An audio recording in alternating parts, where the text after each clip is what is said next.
So none of the presenters or developers of these talks have anything to disclose. So today we're going to be talking about managing co-occurring alcohol use disorder and the treatment of opioid use disorder.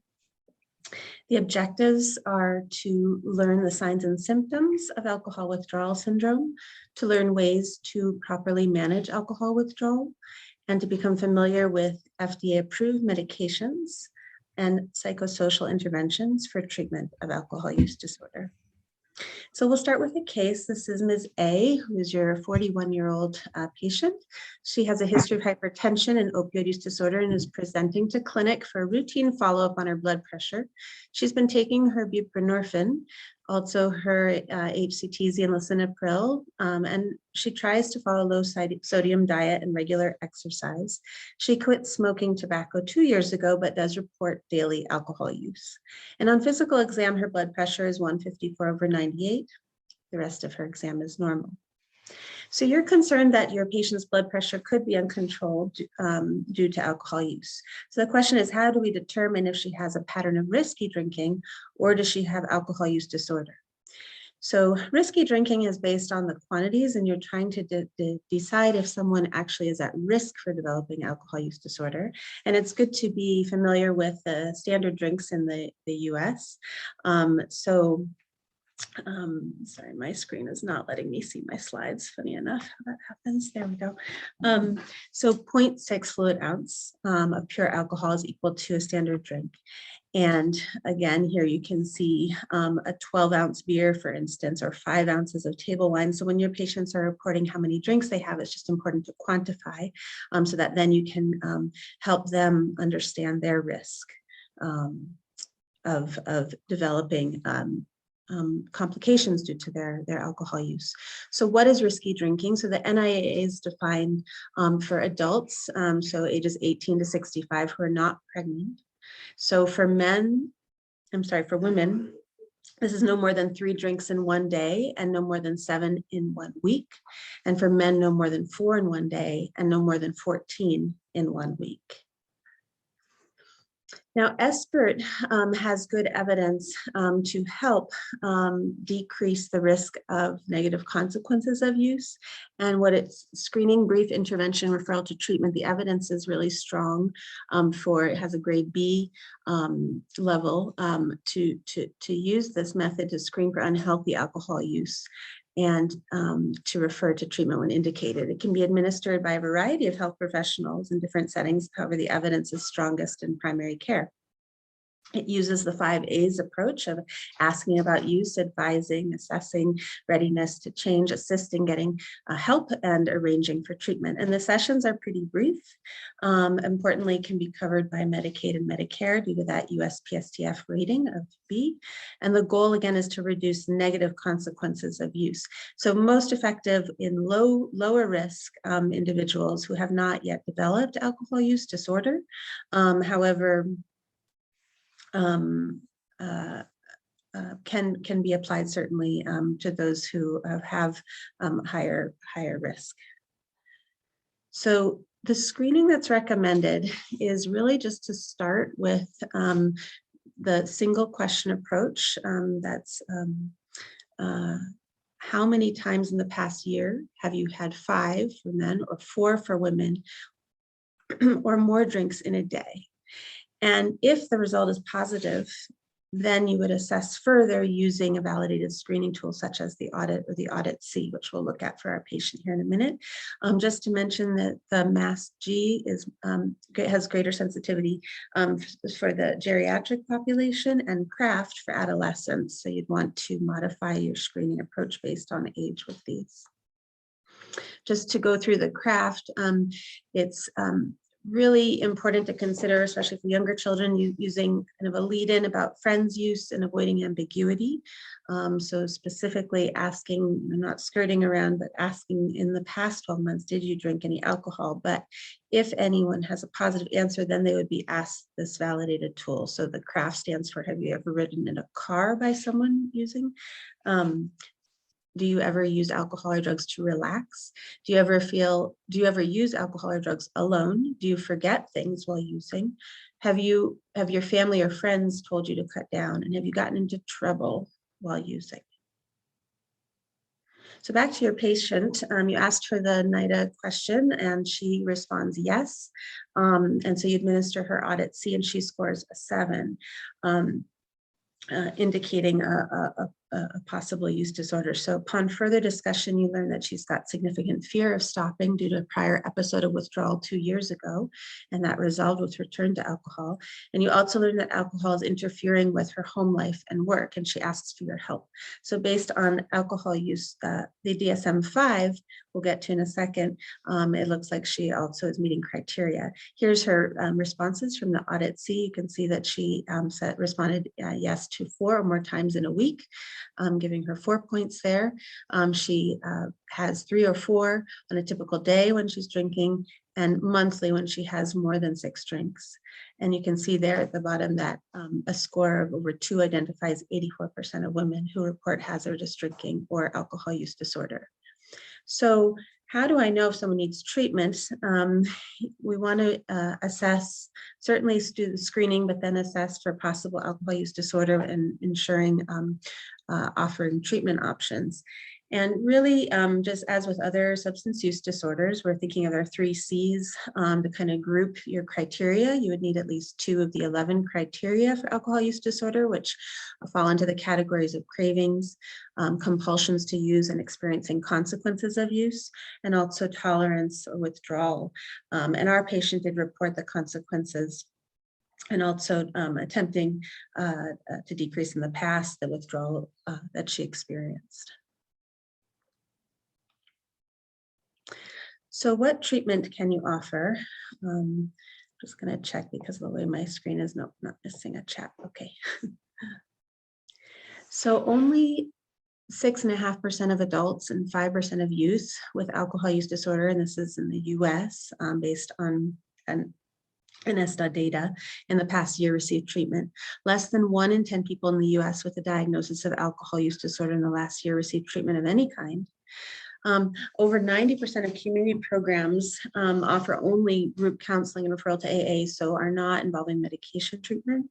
And then racial and ethnic minorities have, along with other substance use disorders, experienced barriers to mutual help groups, and in general are getting lower treatment utilization, especially by women.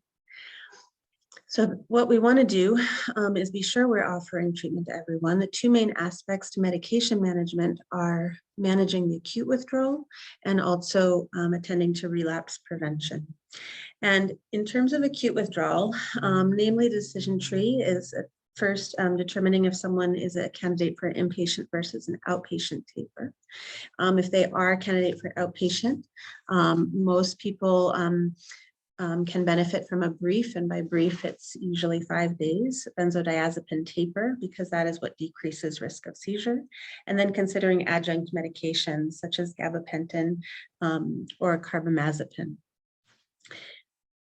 We're going to go into detail talking about relapse prevention. The FDA approved medications include naltrexone, Acamprosate, and disulfiram, which has low evidence. And then off-label, there's some place for gabapentin and some studies, smaller studies showing baclofen and topiramate. This is just to give you a sense of the CWIS scale that we administer to determine level of risk, and it's based on both subjective and objective symptoms, especially if you work in an inpatient setting, probably familiar with this. Outpatient as well, we administer in the clinic to help us determine level of risk for needing inpatient admission. Certainly when someone in our clinic scores 18 or higher, as hard as it can be to get an inpatient admission, that would certainly point us in that direction. So we manage withdrawal, again, as I mentioned. The mainstay of treatment is still benzodiazepine therapy. Cochrane review of 64 RCTs showed that they're effective against alcohol withdrawal seizures when compared to placebo. There's insufficient evidence for the use of anticonvulsants, but carbamazepine may be more effective in treating some aspects of alcohol withdrawal. And it may also help decrease drinking extent after detoxification. Again, there may be a role for gabapentin at relatively high doses, but mainly for mild withdrawal. And so back to our patient, we assess her further, we administer the CWA scale, and she scores a 12. The other part that goes into determining if someone is an outpatient candidate is their history of a prior seizure, head injury, medical complexity. She does not have a history of these things, and she's not pregnant. She has support at home. So we review the options, and she does decide on pursuing an outpatient detox with our support. So she returns after a successful taper at home, but she reports strong urges to drink. So what medications can you offer? And I will say that oftentimes, as long as patients able to engage in a conversation about this right when they come in, we're also getting them on board with these relapse prevention medication at the same time, as long as we have enough information and medically we can understand enough about which medication would be appropriate. So we're just going to go through these briefly. Let's check the time here. Okay. So this is the mainstay for relapse prevention. Naltrexone, is an opioid antagonist, and this functions by blocking the effects of endogenous opioids released by alcohol consumption. So it acts on the same receptors in the brain as opioids act. By blocking that effect. Its FDA approved dose is 50 milligrams. There's also the long-acting form, brand name Vivitrol, that's given monthly. It is contraindicated in someone on opioids, so our patient is on buprenorphine, so this would be contraindicated because it does have that blocking effect and would precipitate withdrawal in someone who is opioid tolerant. We need baseline monitoring of liver function. And it can be started while someone is still drinking. So sometimes patients are afraid that they may get sick if they combine it, and so they may stop it if they're having alcohol, but it is okay to remain on it. It's been shown to decrease craving and the euphoria that's experienced with alcohol. And really what it's been shown to help with is the chance that someone, if they have a drink and they're taking their naltrexone regularly, it's less likely that they will have an extended relapse. So it's been extensively studied. A Cochrane review of 50 RCTs, nearly 8,000 patients, showed that it decreased relapse to heavy drinking to 83% with a number needed to treat of 10. Decreased drinking days by 4% and heavy drinking by 3%. The combined study is what's known most for naltrexone in terms of supporting its use in primary care.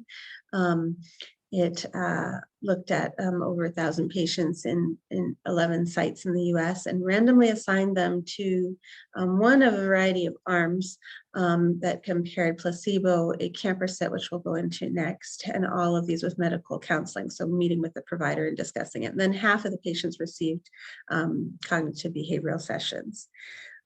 Those with the naltrexone and medical management alone and those with placebo plus the CBI had the most substantial decrease in days drinking. So this is really what we look to as outpatient providers for really trying to provide this treatment in primary care and other outpatient settings. Look briefly at Acamprosate, which is our other FDA-approved medication. And it's an amino acid derivative that increases GABA transmission.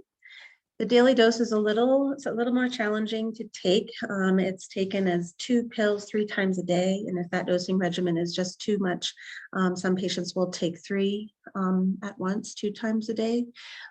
It's importantly not metabolized by the liver. So in patients who have a significant liver disease, this is something that they may take instead. And also patients who have opioid treatment or opioids on board, it won't interact with that.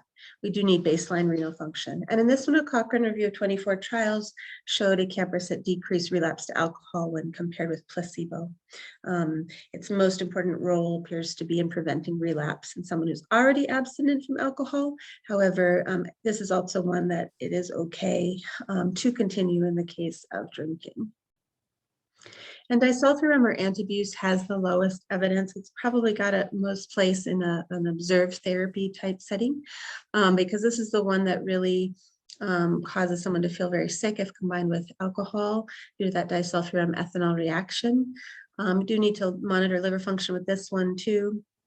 And certainly it's contraindicated if someone doesn't have a goal of total abstinence due to that interaction. So a few off-label uses of medications for relapse prevention. Topiramate is one of them. I would say we in our clinic use gabapentin more often, but topiramate does have some evidence that shows less frequency of binge drinking than placebo. You have to be cautious as far as the side effects and kind of a gradual taper up. Women must be on birth control, and it may have some significant side effects that you need to monitor for. But these are, those medications that APA recommends as secondary meds, and the chance that the first ones aren't working on their own or can't be taken. They may be added to or taken instead. Gabapentin, there's a meta-analysis of 7 RCTs that showed effect on the percentage of heavy drinking days. The target dose for gabapentin is 1,200 to 1,800 milligrams a day. And you do need to be cautious as there's a potential for misuse of gabapentin.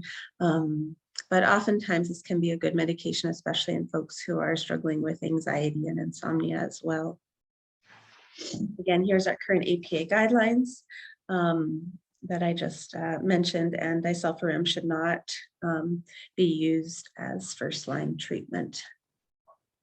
So how do we decide which medication to take? So you want to consider coexisting medical comorbidities. Again, as I mentioned about liver and kidney function, and trying to determine if naltrexone is appropriate or acamprosate's more so, co-occurring opioid use disorder. And then you want to find out about prior experiences with treatment. Perhaps it's something that really didn't work before, and so you already know that might not be the one to go for, or perhaps it didn't have a sufficient trial, and it might still be. The ability to take medication at a certain frequency. Again, the naltrexone can even be dosed monthly if they do the injection, whereas that acamprosate has to be 2 to 3 times a day. And considering psychiatric comorbidities and the need for treatment of the co-occurring mood and substance disorder is key. Certainly we want to support our patients so that they're not feeling as driven to drink. Oftentimes people will self-treat mental health conditions with alcohol. So also one double-blind placebo-controlled trial showed a significantly higher rate of abstinence in patients who had co-occurring depression when they were treated with naltrexone and sertraline than either alone. And then just to touch upon briefly some of our behavioral interventions. Certainly don't want to negate the importance of these, but in the interest of time, just going to go through quickly that these have some evidence, certainly for our patients who use alcohol. So brief intervention, this showed in a meta-analysis of 34 studies, showed that patients who received brief intervention ingested 1.5 standard drinks less than those with no intervention groups after a year. There was little difference on the frequency of drinking or binge drinking days. So brief intervention includes giving feedback, giving responsibility, advice, reviewing a menu of options, expressing empathy, and reinforcing self-efficacy. And this typically leads to a 20 to 30% reduction in heavy drinking. And there's been significant effect shown for up to 2 years. Motivational interviewing, again, the evidence is really big for this. Over 32 studies have shown benefit of MI in treatment specifically for alcohol use disorder. And it's found to be most effective in the first 3 months with younger populations and with occasional heavy drinking, but low clinical dependence. Certainly mutual help or AA groups has shown effect. Increasing AA attendance has been shown to increase days off alcohol at both 3 and 15 months, but as a standalone intervention has not been shown, so best to use in combination with other treatment. And then importantly, if there is family involvement and it is positive involvement in terms of offering support for our patients, that's been shown to reduce drinking in 5 trials. So back to our patient, we obtained some baseline renal function tests. she opts for starting Acamprosate, increasing promptly to the target dose, and we encourage her to keep taking the medication. She also agrees to meet with a clinical psychologist for CBT. At her 1-month follow-up, she reports she did have one lapse last week with 1 glass of wine. However, that did not lead to an extended relapse, and she's not had any alcohol since. Her blood pressure has also normalized. And she's screened positive for depression. So after further evaluation, you decide to add sertraline into her regimen, and she reports improvement in her mood and the length of time off alcohol. So in summary, we want to screen youth and adults for alcohol use disorder on a routine basis using those validated screening tools, be able to diagnose risky drinking and alcohol use disorder and treat promptly. Alcohol use disorder is one of the most undertreated health conditions in the US, however, accounts for significant morbidity and mortality. We want to assess withdrawal risk and recognize if our patient needs inpatient or outpatient management, and be able to counsel patients regarding different treatment modalities for alcohol use disorder and prescribe indicated medication or refer for treatment to support their recovery. So there's a list of sources, and with that, I will stop.